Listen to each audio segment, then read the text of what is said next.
is sweet. Yes, indeed. Mm-hmm. Let's go, baby. The Clones win in a thriller, 20 to 19. Cody, how you feeling, man?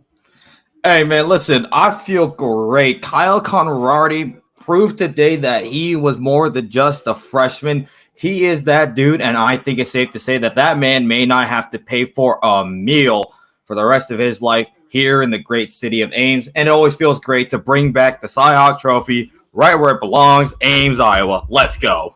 Let's go, man.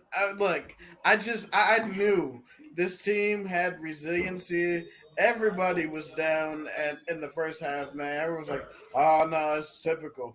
Now, yes, do I wish we could have, ran what we did in the second half of the first half? Yeah, better late than never, though. I mean, you know, I think one stat, Cody, that like is big thing in this game is those red zone stops in the first half ended up being huge.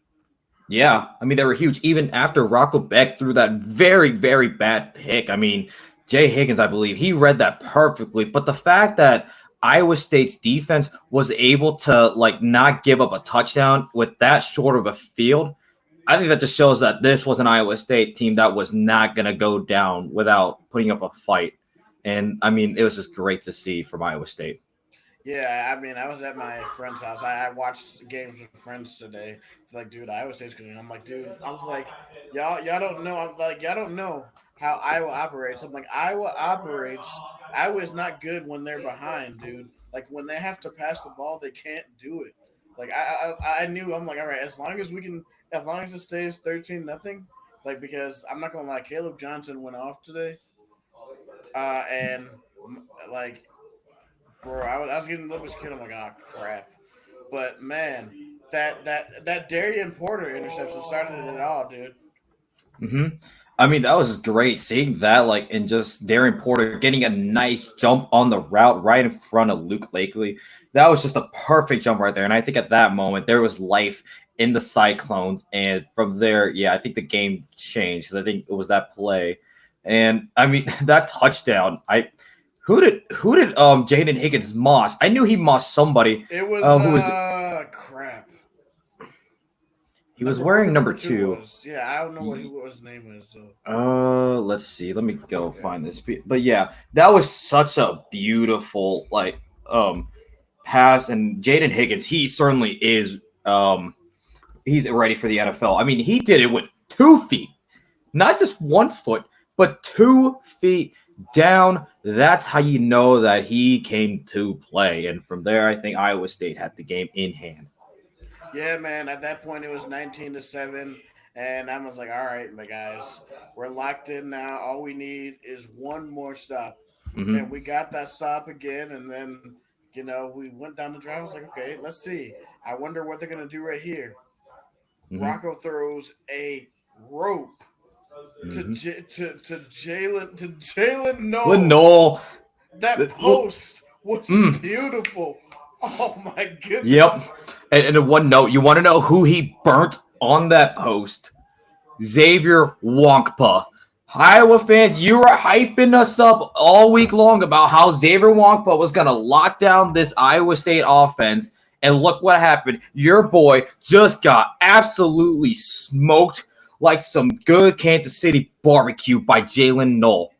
And I also What? found the player that Jaden Higgins mossed. TJ Hall got mossed by Jaden Higgins. He sure did. He took that ball away. He's like, nope, that's mine.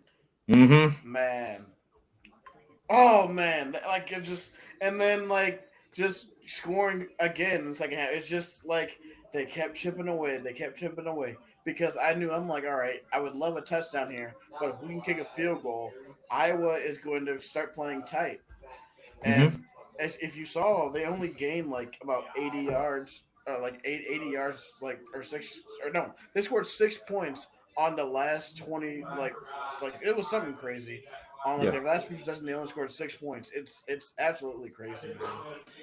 Yeah, I'm seeing right here. Yeah, after they went up 13-0, Iowa State outscored Iowa 20-6. They held them to, yeah. Yeah, they only held them to a touchdown, and Iowa failed to get that 2-point conversion, and I think that is now coming back to haunt them. Whoo, yeah. And bro, I was thinking the same thing because I was like, man, if we end up right here losing by two, that missed field goal from the beginning is gonna haunt us. And you know, thank the Lord that it didn't. Like Nope. it's man, Kyle like Conradi, can we give him his props? That man came to play. Obviously, he had that missed field goal at the end of the first half, and I was like, okay, this is a little concerning. We didn't really get points here, but he took over that fourth quarter. He took over hmm after we got those 2 touchdowns. All the scoring came from him, and talk about that beautiful 50-yard field goal to walk it off. That thing, like, man. you know how people always talk about Caitlin Clark shooting a three from the logo? Conradi decided to take that right from him because he shot his field goal straight from the beak of the Hawkeye logo, and that thing was gone. And I'm telling you, you saw how much room there was between the crossbar and the field goal going in. That's easily a 60-yarder.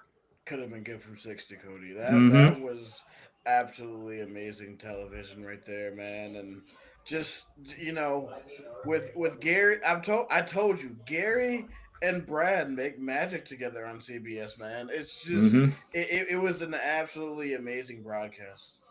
Yep. And I mean, yeah, once again, you get a classic of CBS, Iowa State's first time, I believe, ever on the CBS network. And obviously we saw what happened the last time that Iowa State Sport was on CBS. They had that beautiful game against Kansas, and obviously you had the court storm. But now you get it on a football, and I think it's safe to say that Iowa State, no joke, we took care of what we needed, and I think this might actually put Iowa State in a great position to possibly win the Big 12. Now they got that marquee win. They got that marquee road win against your in-state rival. Cody, we gotta start looking at the schedule, man. Let's do that real quick. Hold on, Yeah. I'm about to pull that up. Yeah, I've actually got to pull it up here right now. Okay, So, yeah, now that you got that win against Iowa, you've got that bye week now. You can go ahead and celebrate a little more, and that gives you more time to rest, actually. I think that's going to be perfect. So that way maybe we can shake off like a hangover. I think that could be taken care of in the bye week. That'll oh be yeah, great. And then after that, you host Arkansas State. You've got at Houston, and then you've got versus Baylor, at West Virginia, versus UCF, versus Texas Tech, at Kansas, versus Cincinnati, at Utah, and then at home for Farmageddon. Now I think these road ones that maybe we were thinking might not have been possible at the beginning of the year, I think it's possible now. I think it's possible we can go into West Virginia and win that game. It's possible to go to Arrowhead and win against Kansas. I don't know about man. Utah, but I mean it's possible now. Like we can afford like one of these losses now in the Big 12 slate. Well, Utah might be in trouble. I think Cam Rising got hurt again. Oh no, that's a brutal blow to Utah. That's what I'm saying. He got in the Baylor game. He got driven down by his shoulder. So I have to. Where I'm gonna have to do some investigating and see if he's gonna be able to come back because Yeah. that would be a gigantic blow for Utah, dude. Yeah. Yeah, it's saying right here that it looks like the injury looks like to not be too serious according Oh, to good, good. what Utah is saying based on the Okay. injury. So I don't think it's going to be too horrible for Cam Rising. So I would expect him to be back, but we'll have to see more about like what's going on there. But I think yeah, that's going to be a marquee matchup, and all these other Big 12 marquee matchups are going to be great. And I mean, now so excited. I mean, Iowa State, we got that, but can we go take a look around like what's going on with the rest of the Big 12 and see what's going on around the Man, league? let's Because do there are it. some wild games in the Big 12.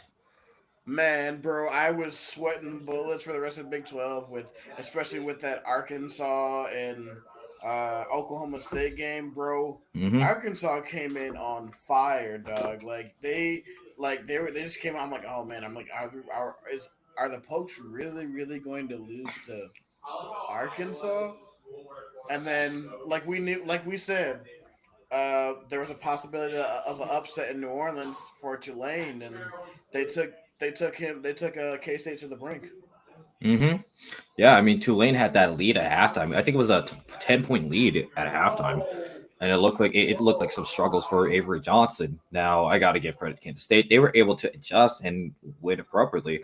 And I could say the same thing about Oklahoma State because, yeah, they struggled too. But uh, Ollie Gordon had like some key. He had some key moments.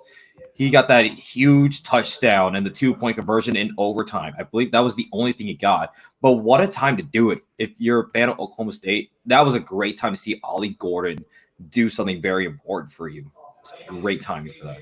Definitely, man. That is just once again, and I mean, like now, right, and Kansas is in a fight right now with Illinois. They're down 13-10. Mm-hmm. Jalen Daniels has sort of struggled in this game. He's thrown two picks. Mm-hmm. So I mean, they're in a dogfight right now, and Yeah. Houston is down 14-3 to Oklahoma currently. That is surprising. I would have thought Oklahoma would have been up by more against Houston based on how Houston look against UNLV. I'm surprised Yeah, Oklahoma hasn't gone much further. But we could say the opposite about West Virginia. I mean, they put up 49 points on U Albany. Garrett Green, 17 of yeah. 23, 230 yards passing and 3 touchdowns. And then Donaldson with 14, CJ Donaldson with 14 carries, 125 yards, and a rushing touchdown. So West Virginia is clearly in control of their game. So they're going to be looking good heading into the backyard brawl against Pittsburgh. And speaking of Pittsburgh, Cincinnati sort of craps the bed. They had, I think they were up at least like 27-3 or something like that at one point, and they ended Yeah. up losing by 2 points, 29-27. I was No, like, they only lost by dang, 1 point. It was 28-27. They gave up 15 wow, points unanswered in the fourth quarter to lose. They got unreal. shut out in the fourth quarter. Dang, bro, So that's that tough. that that is tough, dude. Yeah. But I guess other than that, I mean, BYU going to SMU and getting the win. I mean, BYU didn't even look too great. They didn't look too great. Jake Retzlaff wasn't too great. Had 202 passing yards with 1 touchdown, 2 interceptions. But the key thing was SMU never got into the end zone. All Right. 15 of their points came via field goal. So that was wild to see how BYU just held SMU out of the end zone. And that was the difference. Yeah, dude, it was absolutely insane, man. Like I still couldn't believe it. And I mean, as a conference, the Big 12 actually fared pretty well today. I did want to talk about some other results that happened today, All dude. right. How about the Huskies? NIU, Northern Illinois goes into Northern Oh, South Bend and beats Notre Dame, man. oh man, what a wild! What, that's gonna certainly put Notre Dame's playoff hopes maybe into question now, because Notre Dame after that win against Texas A&M, they looked pretty good. They looked like a live maybe for a home matchup at the college football playoff. But now I kind of have to put that into question because Riley Leonard did not look great in that game at all. 20 for 32, 163 yards, and 2 interceptions. Very costly turnovers for the Fighting Irish. Man, dude, like and you look at their schedule, man. But yes, they're gonna have a lot of ACC teams, but now the way SC looked, we'll see how they look tonight. But I mean, the SC game at the end of the year is looming large. I Hmm. mean, they're probably gonna have to beat them if SC is as good as we think they are. And I mean, that's so Notre Dame is not gonna have a walk like they thought. Like this this Yeah, this is a devastating loss for them. yeah, it's not going to be easy treading for Notre Dame. And looking else around the league here, Texas going to the big house, Man, stomping all over the Michigan Wolverines. Penn State struggling for a while against Bowling Green, eventually able to pull out a 7-point victory over them.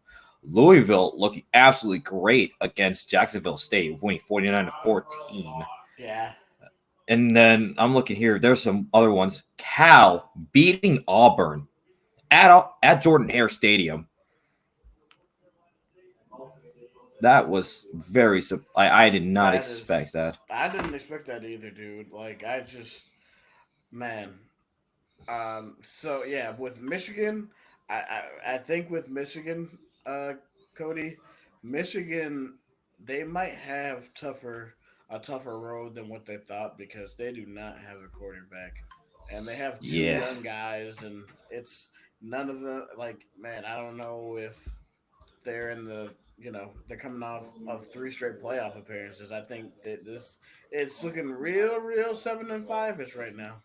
Yeah, it's going to be a struggle for them. It's going to be a long year for the defending national champions. Who knows if they'll even get a chance to defend it? Because now, yeah, obviously in the Big Ten, you got to deal with Ohio State, Oregon, even Penn State. So, and that leads much deeper. So, who knows? Maybe USC can make a run. I know somebody told me like USC could be a dark horse in the Big Ten.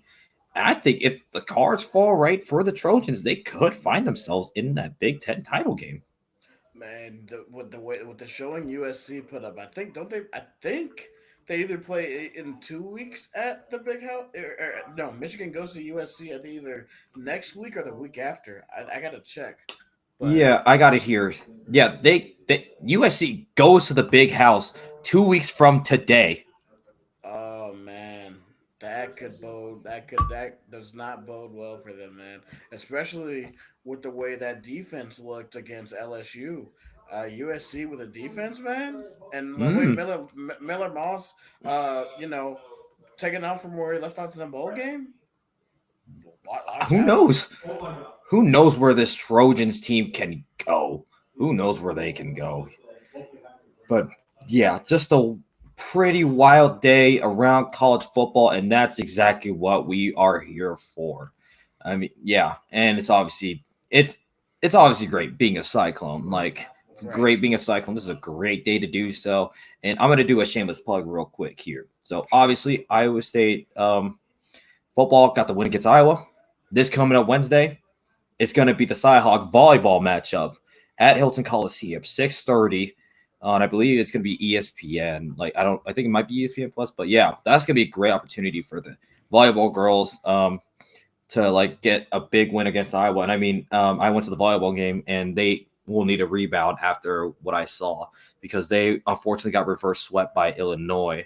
It was Ooh. very tight. Like the fifth set was very tight, and it just came down to who made the mistakes. And unfortunately, we did.